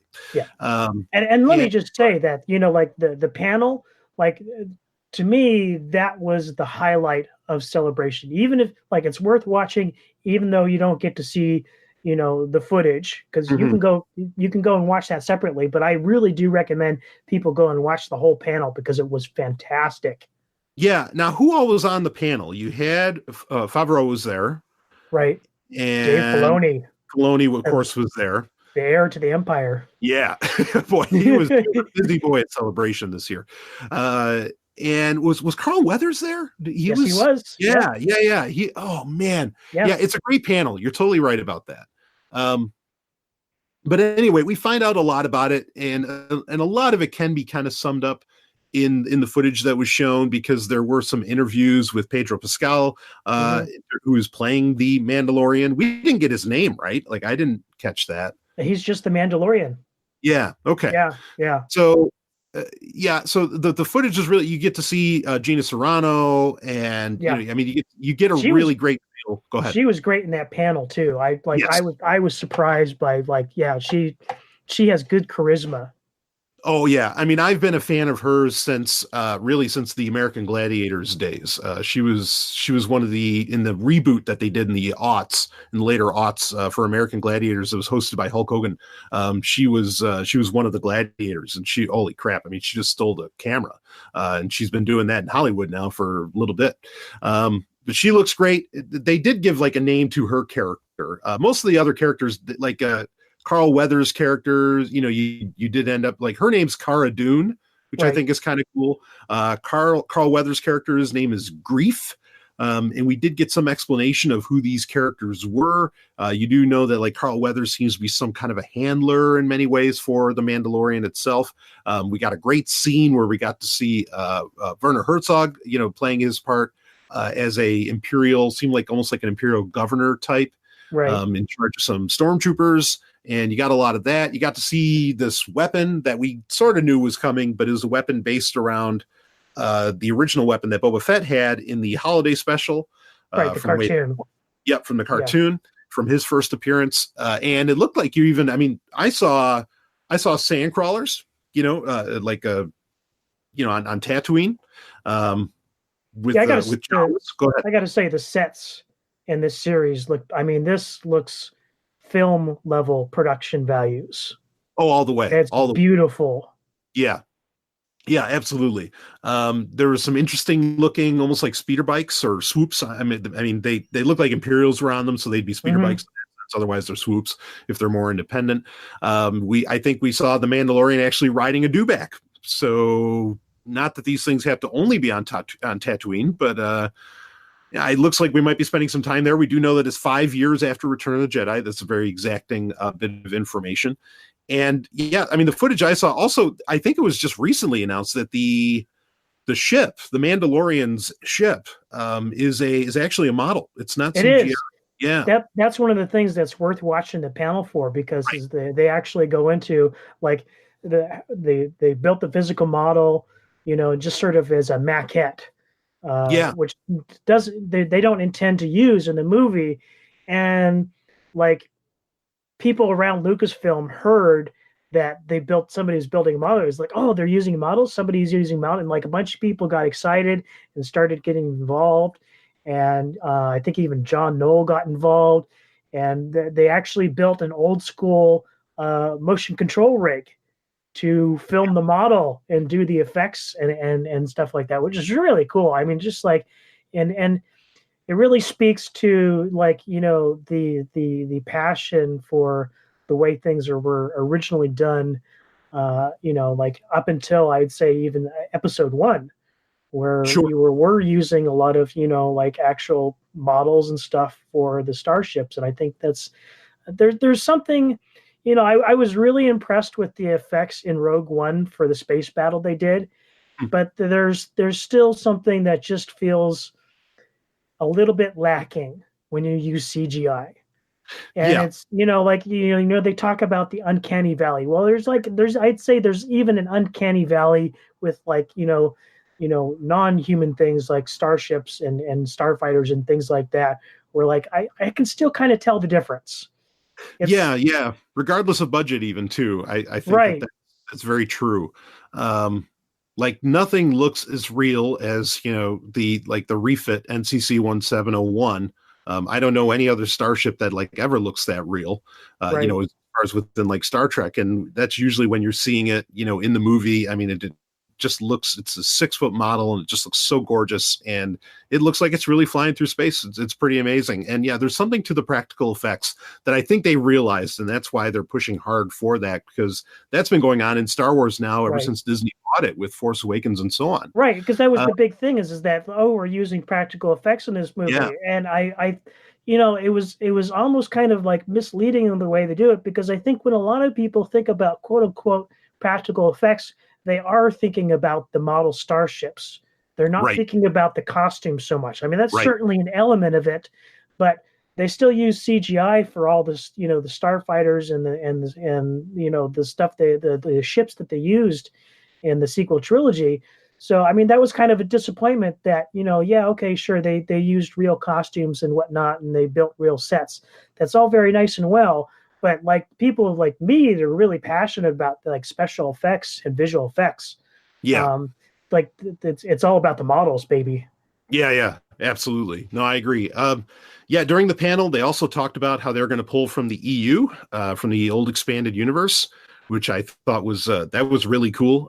So I mean, there's a ton of right moves that they're doing with this show. Yeah. I mean, and that panel like really hit it home. And even just watching the footage, I think really drives it home. I mean, just some very cool sequences going on with it. And the Mandalorian itself, the character, looks awesome. I've heard some people suggest that basically the Mandalorian is filling in a gap that Boba Fett has left behind. Like that, because we don't have that really cool character, that the Mandalorian is there to like be this kind of cool, mysterious character that Star Wars needs. How do you feel about that kind of argument? I'm not going to disagree with it. It's not really what interests me about the show. Right. I can understand why people would feel that way. Sure. I also think that this show, to me, what really fills the gap is the time space that it takes place in, because everything that we've gotten thus far between, Return of the Jedi and Force Awakens has been kind of crap. Yeah. Yeah, and this does not look like crap at all. No, this looks great. Yeah, I mean, really does. It's kind of funny. Like I feel myself in a lot of ways like I'm returning to the same mindset that I had before The Force Awakens came out, and that I'm excited about everything going on in Star Wars except the movies. Right. Yeah. No, I don't disagree. Let me shift gears on this. I mean, just a little bit. What are the chances, you think, because of the time frame that you brought up, between Return of the Jedi and Force Awakens, what do you think are the chances that Luke Skywalker could end up in this? That would be amazing. Yeah, I mean, like that they just bring him in as like a shock I mean, we know it's only going to be 8 episodes, but if he comes in and it's like a cliffhanger, and you just see. I mean, I don't want it to be a cliffhanger. We already had that with Force Awakens, and they dropped the ball. But I mean, I could see that happening. I think that would be exciting, frankly. If I mean, it will be beyond exciting to have Luke Skywalker show up at the end of this, or somewhere in it. I wouldn't want it to be like something where he has like, even like speaking lines within the show. It'd be a cool cameo. Yeah. I don't know how much I would want to see like the character become actively involved in, say, if they do a second season. Right. Okay. Yeah. I mean, I see it as like a potential possibility. I mean, it would get people buzzing, and would also, people are talking about episode 9 healing wounds from episode 8. I think the Mandalorian would heal a ton of wounds if Luke Skywalker shows up, at some point here. And there's got to be a reason they're doing it, like they keep talking about 5 years after Return of the Jedi. Like, I feel like there's something there. And I think I at the very least, I think what they need to do is, even if Luke isn't going to show up in the show, they have to talk about him. Yeah. Because we know that from The Force Awakens that, even people in this backwater world of Jakku have heard of the legendary Luke Skywalker and his adventures. Right. And so we need to see the legend growing, as it were. Yeah. No, I agree completely. And this is a prime opportunity to do it, especially if we are going to have that hiatus of films, or as far as with the films. I think that this would be a smart move.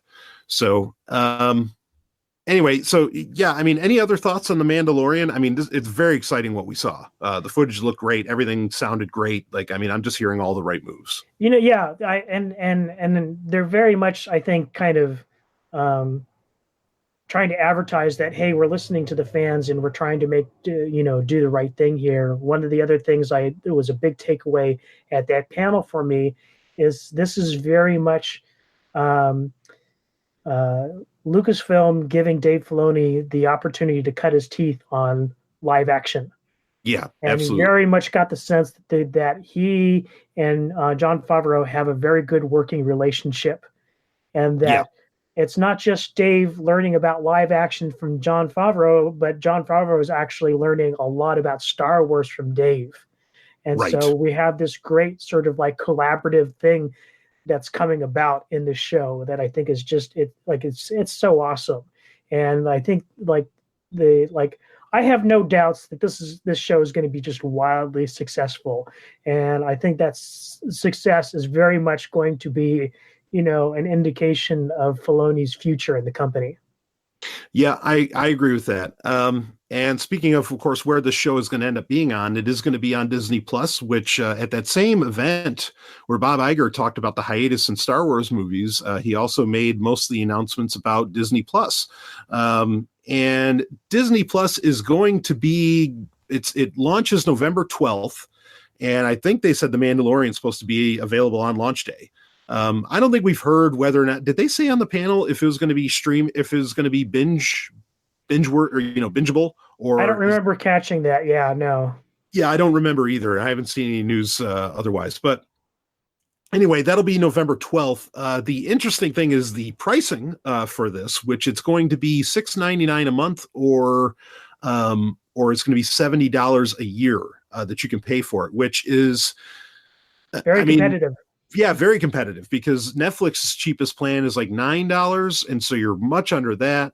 I think they just raised their prices recently too. Exactly. Yeah, I personally, and it's going to be at the $7 price tag, and there's no ads. Like CBS All Access has has a cheaper version that has ads, right? But then there's a more expensive version that's over $10 that doesn't have ads. I mean, I think this is going to do wildly. I mean, just be wildly successful. It's going to do gangbusters, no doubt. Yeah. Especially at that price. I mean, like nobody can beat it. In fact, I think, I in terms of, the industry of streaming media, I think it's going to be a game changer. Yeah, no, I agree. I mean, I do agree also with the argument that there's so many streaming services now that torrenting is going to become very much in vogue again. Yes, that's going to happen, no doubt. But also, like, I mean, this really isn't, and I think people forget about this. This isn't Disney's first rodeo with this kind of thing. You used to have to, when I was a kid, you had to pay for the Disney Channel. It was like HBO. Right. You had to pay extra on top of the cable package. So, and they did well then, you know, and at the time it was basically ad free. So it's not like they haven't done this before. It's not like they don't have an experience with how do I have something run, you know, with plenty of content 24/7, etc. Well, yeah, that's the thing is like where Disney totally outclasses somebody like, say, CBS. Because I mean, as big as CBS is and as much content as they have, they're no Disney. And especially since Disney just acquired the Fox catalog. Yeah. Oh, exactly. Yeah. You know, an interesting thing too is actually the last time I ever saw, not on DVD, but on TV, that I saw the Ewok movies was on when Disney was a pay channel. So, you know, that Disney Star Wars relationship been there for a long time. And again, you know, Disney knows how to do this. This isn't anything new for them. So anyway, that'll be interesting to see. Yeah, I expect it to do very well. I expect The Mandalorian to do very well. This is going to be great stuff. So another, trailer that you do get to see in the live stream. I'm surprised they haven't released it separately, or at least not that I've seen. The official Star Wars channel didn't. But there was a whole panel actually for the Clone Wars, which is returning for what is basically season 7. The panel was great, well worth watching. Sam Witwer is there. I mean, everybody ends up being there, like everybody. But Filoni's there initially, and Sam Witwer, and Ashley Eckstein, and everyone. And it was you even get to see some footage from the show of this like new experimental clone troopers unit, which was interesting. And there was also and they did end up giving a full trailer that they, like they did with Rise of Skywalker, where they showed it twice. And I thought the trailer was dynamite. I mean, everything was very exciting. We're getting a lot more Ahsoka, which fucking right. You know, like I'm so on board for that. It looks like she's going to have a little more missions with the clone troopers, as it were, you know, and an encounter with Darth Maul, or with Maul as well. Yeah, I didn't see anything where I was like, oh, what the hell? You know, everything I saw just looked phenomenal. What did you think of the Clone Wars trailer? Yeah, unfortunately, since I'm such a huge like Dave Filoni super fan, there was nothing unfortunately that surprised me in the trailer. Like, I know what all these stories are about because, like, you know, if you follow him on Twitter and different, you know, stuff, like he's released art and talked before about what was originally planned for the next season of Clone Wars. Right. And, you know, like we even got a book that was supposed to comprise several episodes of that season with the one with Ventress. Oh yeah, exactly. So which unfortunately I don't think they're going to do those episodes since they did do the book. But man, that would be cool. No, if they wanted to do a Dark Disciple arc, which was the book, I'd be totally on board with that. But I was surprised. I mean, this was a very Ahsoka centric trailer, as to where the other one felt like it was all Obi-Wan and Anakin. The initial one that we saw, which was that last year's celebration. Yeah, they teased her at the end because, you know, she shows up in the hologram. Right. And yeah, I hear again, like I know where that's going. Yeah. I mean, this is a natural succession of things. Right. But that was, I mean, that is incredibly exciting. Cannot wait to see that. Right. Because that looks, I mean, everything they had going on in it looked exciting. I was very pleased with that. So any other thoughts on Clone Wars? I mean, that's going to be dropping with Disney Plus as well, as far as I know. And we also heard that Bo-Katan is going to be returning. Yeah. So we're going to have, there's going to be a lot of Mandalorian stuff. Yeah, which that'll be cool. Also, you know, something that was funny that happened during the panel, he's introducing these 2 new characters that Ahsoka's going to encounter as she goes into the lower levels of Coruscant. Right. And he mentions that they're from the level 1313. And it's amazing because, like, the crowd goes nuts as soon as he says 1313. Make that fucking game already. Right, right. Like, everybody knows. We're going to talk about that in a little bit here too. I mean, yeah. There's something to be said Yeah. But it was amazing because even Filoni like stops. He says only at Star Wars Celebration can you just mention a level of a city on a planet and have people pop. Like they know, everybody knows about 1313. Why are they ignoring this? Oh, anyway, but it was great. I mean, that was so cool. For even the mention was nice. So anyway, do you want to move on to, speaking of gaming, you want to phase right into gaming here? Yeah, let's do that.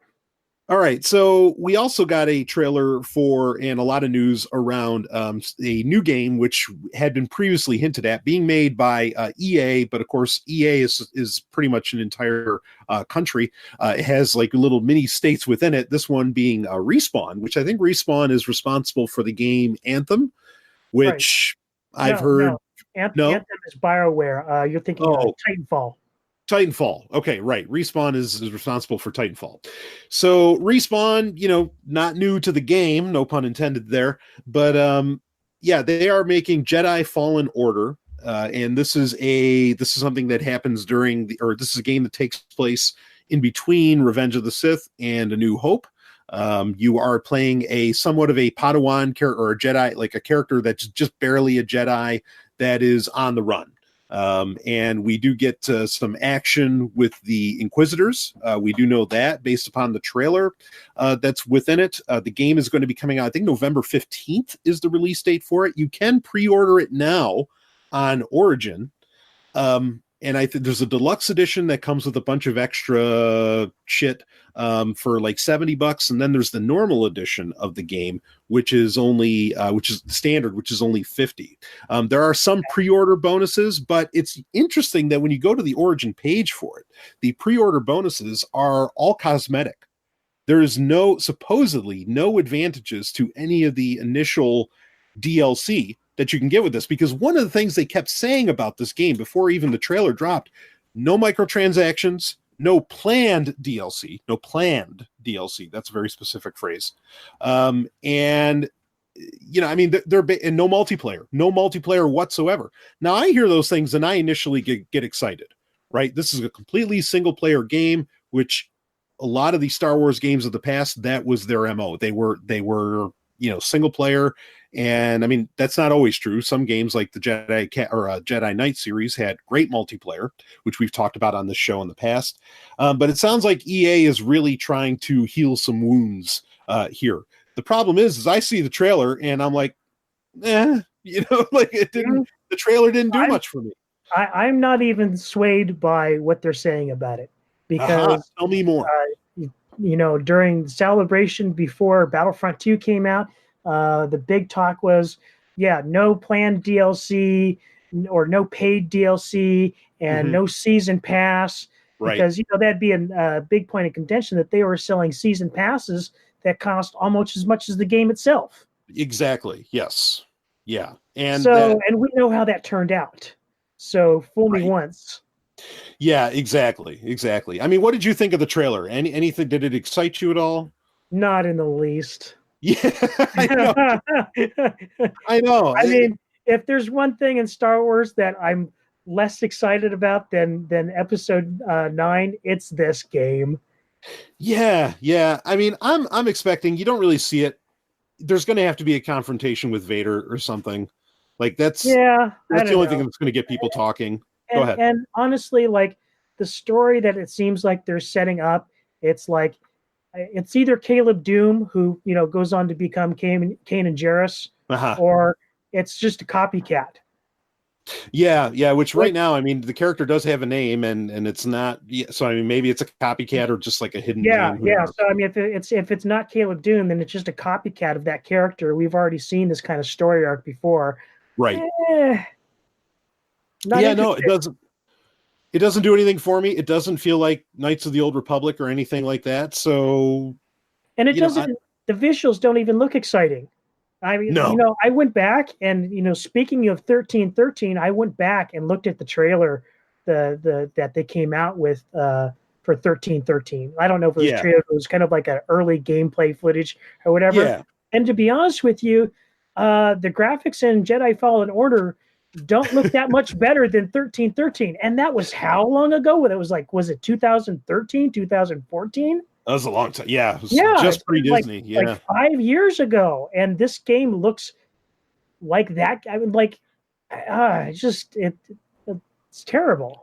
Yeah, I mean, I'll admit, and I hate to admit it, for a split second, I was like, yeah, all right, no DLC, no multiplayer, like you're speaking my language, no microtransactions, you're speaking my language, I'll pre-order it. But then I was like, no, I don't. Oh, No, EA's got to do like yeah. 5-6 games that are fucking great before I'm willing to do a pre-order again. I'm going to hold you to this, Brian. But I remember when Battlefront 2 came out, and you said you would never pre-order another EA Star Wars game ever again. Yeah, and because they holding fucked that you up. to that. All right. And you know what? I'm saying this directly to our audience. Do not pre-order this game. All right, I won't do it. I mean, ironically, like it's the first game where, I mean, there's no advantage to pre-ordering, so I don't even know why they're bothering, or apparently there's no advantage other than cosmetic ones. And they were very careful in that language, saying that you get cosmetic, DLC, like it doesn't give you any advantage in the game. I'm amazed that EA is in any way saying that this is like a good thing, having no multiplayer and having all this other stuff, because they have made their bread and butter off of the exact opposite of everything they're selling Fallen Order on. So I don't know. I'm curious to see more, not so much this game, but what happens in the broader gaming industry around the sales of Fallen Order. If this ends up, like if this does gangbusters somehow, because of the lack of multiplayer and microtransactions and everything like that, is this going to have broader ramifications? I'm more interested in that than the actual game itself. Well, there's some, to be honest with you, there's some, in my opinion, some real industry stink coming out of this too. And that some people in gaming journalists and whatnot are making the argument or statement that, well, if you want more single player games, then you're required to buy this game. Right. And I'm like, no, you need to sell me on a good game. Yeah. And then you can prove to me whether or not you've earned my money. Right. Exactly. I'm not going to buy a game just on the merits that it's single player. That's bullshit. Yeah. No, I totally agree with you. I mean, EA has so much they have to make up for and prove. I mean, Rian Johnson's a drop in the bucket as far as fucking with Star Wars compared to EA. I mean, it's really, well, we'll see what happens. Yeah, that's the bottom line. I think they're aware that at bare minimum they need to keep their noses clean, but that's, the bare minimum effort is not going to be enough, in my opinion. Yeah. So it'll be interesting to keep an eye on this. Again, November 15th is the release date. It is available for pre-order. I recommend not pre-ordering, and the reviews are going to have to stand tall on this one. I don't even trust the reviewers. Reviewers get paid off. Yeah. That means nothing. The whole games journalism thing it's been a mess, for a long time, but it's so transparently corrupt now. Yeah, it's bad.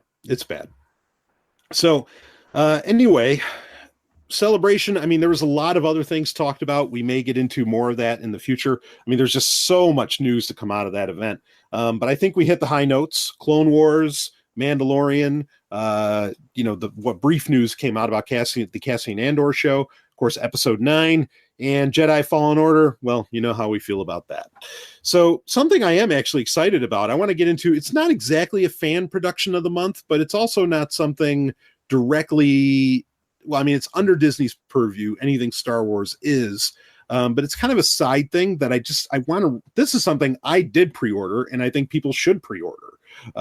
And you actually brought it to my attention, Rob, and it's the Hanes guide. Now, people may not know what Hanes is. I don't mean the underwear.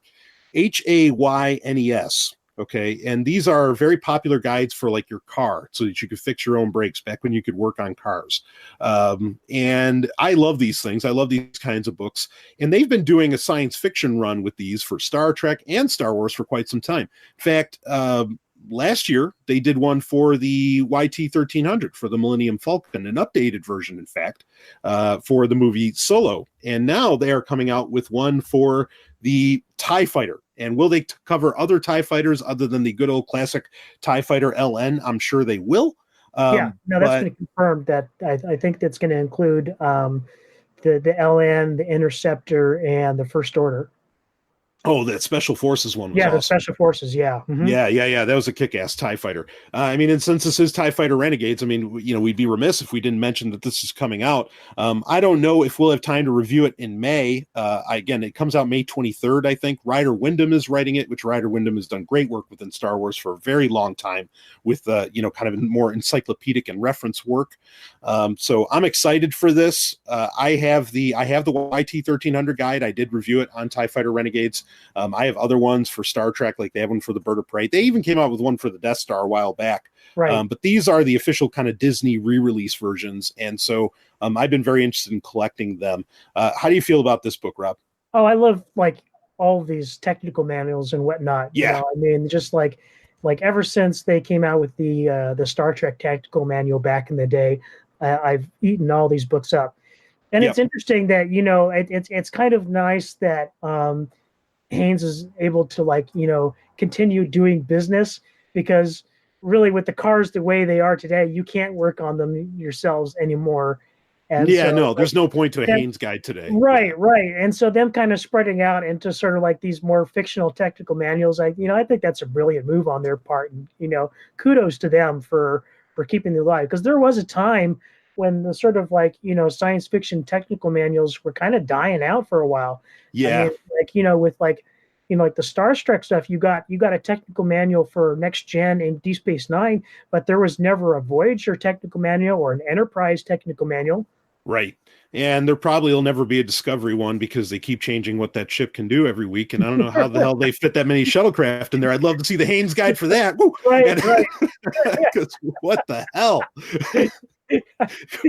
Of course, if people want to listen to Sovryn Trek and hear all about all that on Zomia ONE, our most recent episode, Rob and I broke down into that. Holy fuck. Anyway, yeah, so you're not going to fit the Discovery in a Haynes guide, but yes, it's great to have these books out there. I mean, they really, these reference guides had a really big boon, I think, in the 70s, and then in the 90s, again, they were a big deal. And then, they did seem to fall away. So I'm glad that they're still out there and that they're happening. And I think the TIE Fighter one is well due. They have ones for NASA things too, for Voyager and a bunch of different, Voyager 1 and 2 and a bunch of other ones. I mean, they're all really cool. Just lots of very informative, very fun books. So this is one to check out, folks. Link is in the show notes if you want to get your hands on it. Anything else to add on to that, Rob? No, like I said, I've got it pre-ordered too, so really looking forward to that showing up in the mail. Yeah, we'll do a full review as soon as we've both, really picked through it. So, anyway, yeah, and Ryder Windham, like I said, he does great work overall. So I'm very excited for this. So why don't we go ahead? So there's our quasi fan production of the month. It's just something I wanted to make sure got out there. Why don't we get into our question of the month, which is basically, with all the news that came out of Celebration, so I mean, and really all the news that's been happening over the past few months with this show getting announced, this trilogy getting announced. I mean, there was announcements of, isn't Rian Johnson directing some of the Benioff and Weiss films, or at least the first one? Yeah, I'm not clear on that either. And I know they've talked to George Lucas as well. So right. But now, I mean, there's a lot of announcements of this sort of stuff. As far as when that's going to happen, we don't know, because, again, Bob Iger came out and said there's going to be a hiatus on Star Wars films. Right. But he didn't say for how long. Right. We don't know. Yeah, I mean, that could be 2 years. 2 years would be a hiatus, since we've been getting one a year. Right. It could be 3 years. We don't know. I have comments on to why I think the hiatus is happening, but it doesn't lead us to a question, which is, is Bob Iger worried there's too much Star Wars out there? You've got all these TV shows coming out. You have Clone Wars coming back. There's so many things. You have the theme park dropping. Galaxy's Edge is, and we keep getting more news for that. I mean, that's going to hit in just a few months. Do you think, Rob, is there such a thing as too much Star Wars? I mean, can we burn out on this, on the amount that they put out, that Disney puts out? I mean, we have kind of talked about this before. Yeah. I think you can experience a burnout, especially with the feature films. Sure. We talked before in our review of Solo that, the release window between Episode 8 and Solo was way too short. Mm-hmm. Yes, I agree. And releasing it anywhere near Avengers was a fail. Right. Yeah. Yeah, no, I agree with the films that that can be a problem. I mean, do you think that's what's behind Bob Iger's decision to have a hiatus in films? I would guess so. Yeah, probably. Yeah. I think they realized that that was a misstep. That and that I think a lot of Solo's problem, like Solo was not. We've joked about it being the unnecessary movie, but Yeah. it wasn't a terrible movie.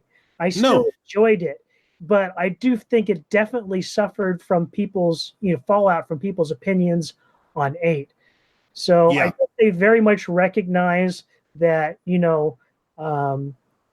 with a release window that short, that negative word can impact preceding films, and they definitely don't want. They want these films to be successes in their own right, and I agree they should be. Yeah. Yeah. Yeah. I mean, so part of my opinion on the hiatus is actually because the Avatar movies, as in James Cameron's Avatar movies into Pandora, which is also getting a theme park at Disney, right next to Galaxy's Edge. I think it might be more to like let those films breathe and get established. And I mean, because you're still going to have to come out with Marvel films. Yeah.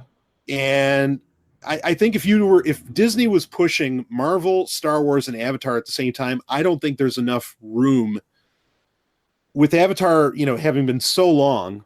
And talk about something I liked Avatar. I actually did, but I haven't talked to anybody who's like, fuck, I want a sequel to that. Like I've never heard that.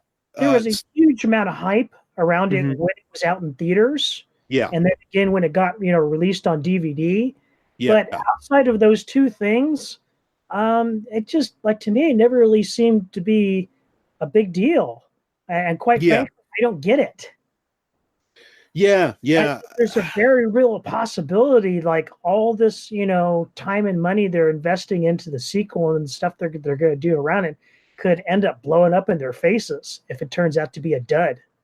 Yeah. I mean, if it's not like a great movie, they're in trouble, and it can't. Part of what made Avatar big back in the day when it first came out was it was a resurgence, a minor resurgence at that, of the 3D craze in film, and because it did 3D so well, that's what got a lot of people talking about it and what made it a little bit bigger than I think it should have been. Even though, again, I enjoyed the movie, like I dig it, but. Yeah, I think they want to establish Avatar in theaters and not have Star Wars in its way. They can't do anything about Marvel. That ship has to keep, sailing. But that's sort of my feeling on what the hiatus is about. As far as to, can we burn out from Star Wars? I mean, and I know this, Robin, because we have talked about this in the past. But I mean, we remember the fan version of the Dark Times in the Star Wars universe, right? Which was the late 80s, early 90s, when we had no Star Wars whatsoever. We had nothing, or practically nothing. And we had to wait for Heir to the Empire and Dark Empire to drop, or the West End Games, or whatever, to come out and kind of rescue us from those dark times. And we were that hungry that we just scooped all that stuff up. And I'm always reticent to say, don't make any more Star Wars, because I remember when I would have, I would have done some terrible things just to get some more Star Wars in my life when I was like 16. And I really don't want to be the guy that comes out there and says, okay, now take a break. That's too much.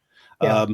I kind of hear you on the movies, but like the comic books and the books, I don't think you can do too many of those, keep those rolling. Go ahead. Like I said earlier on this podcast, personally, I'm really excited for everything going on in Star Wars that isn't a motion picture right now.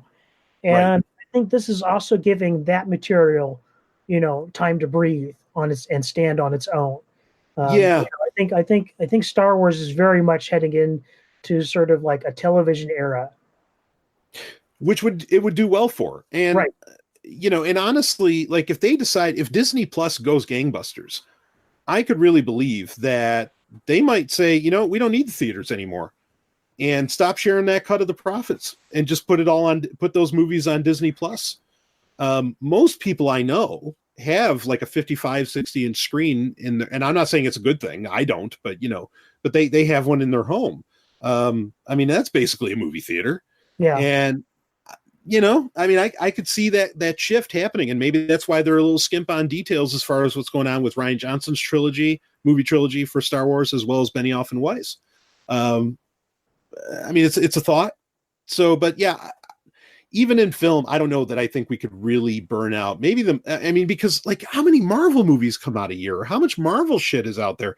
And I mean, I think, people that have some critical thinking are burning out, but the Marvel fans aren't burning out at all. Yeah, they're just like, oh, keep giving it to me. I know. I keep seeing things on Twitter, like, like people saying, don't spoil Endgame for me, or like, we're done as friends. And I'm like, yeah, I don't care. Spoil the shit out of me. I don't. Yeah, I still have to see it. I still have to see it happen. I mean, I think if anything, I think Marvel needs a hiatus more than Star Wars does. I agree with you completely. I wish they'd do it. I don't think they will, because the money machine just keeps rolling. But right. Yeah. I really don't think that there is such a thing as too much Star Wars. I don't know where those kind of ideas and attitudes come from. I think what really happens, if there is ever a loss of money because there's too much of something out there, I don't think it's because people are burned out. I think it's because they're confused. They don't know that, like I know a lot of people who they went to go see Rogue One and they thought it was a sequel to Force Awakens, and they're like, wait, where's Rey? Where's all the like, they just don't know. And I think that's what happens. It's not that they get burnt out, So I mean, that's just my opinion. Or sometimes they misjudge the market. Yeah. I definitely think that's happened with the toys for Star Wars. Yeah. Is like, people don't realize that, like, toys are kind of going the way of the dodo for kids. No, kids don't buy toys anymore. Yeah. Yeah, it's more of an adult's game. And the amount of product they unleashed on the market for Force Awakens and Last Jedi was just, it was obscene. Yeah. And like, the stores are literally just trying to give the stuff away, and they can't. Yeah, very reminiscent of what happened with Episode 1. I guess Disney didn't learn their lesson. Right, and that's not to say that Star Wars toys can't succeed in the market. You just have to, like, judge the market correctly, and manage your expectations, and sort of market towards the people that are buying Star Wars toys, which aren't kids. Right.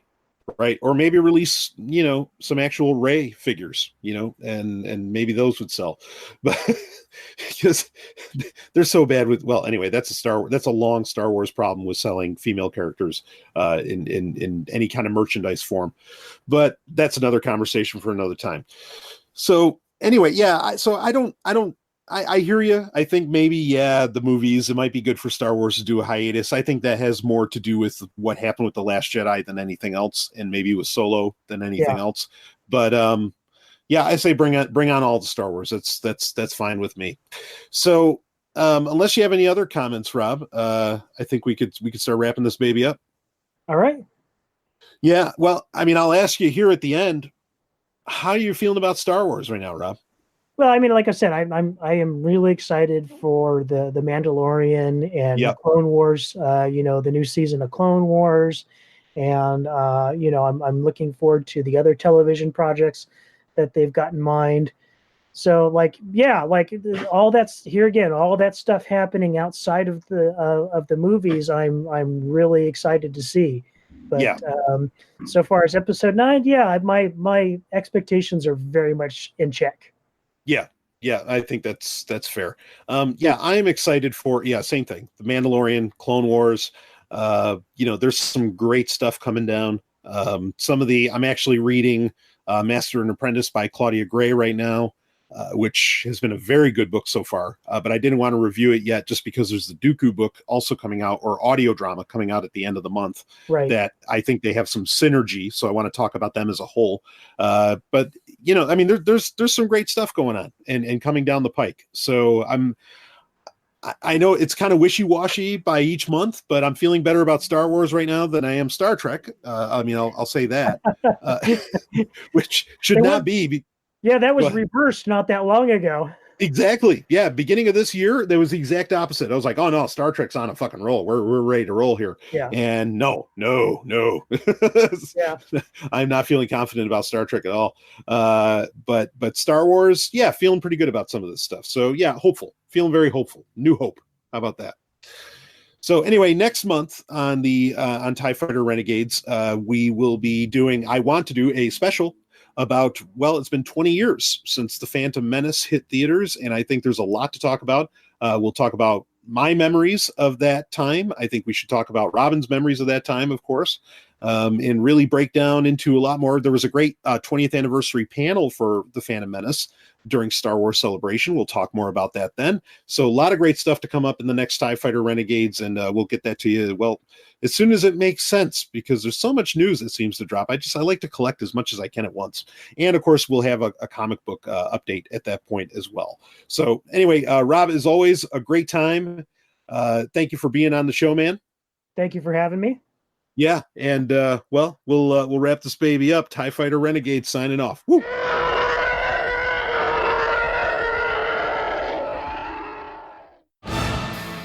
Woo! Can you get enough of the Man of Tomorrow? I didn't think so. Well, now you're going to get even more, along with some of the hottest hosts and podcasts around, because now Sovryn Tech has become an entire network. Woo! Zomia ONE, the most rebellious podcast network in the galaxy, with bleeding edge shows covering science, technology, and even pop culture. Podcasts like Sovryn Trek, bringing you the latest and greatest in everything Star Trek. TIE Fighter Renegades, a Star Wars podcast, where the Man of Tomorrow and Robin Freebeard talk Star Wars like no other show out there. The Hard and Fast podcast, where metal is king and the latest album reviews and interviews with the greatest acts in hard rock and heavy metal happen. And you can even become a member of the Zomia ONE Underground and get access to thousands of hours of exclusive content and shows.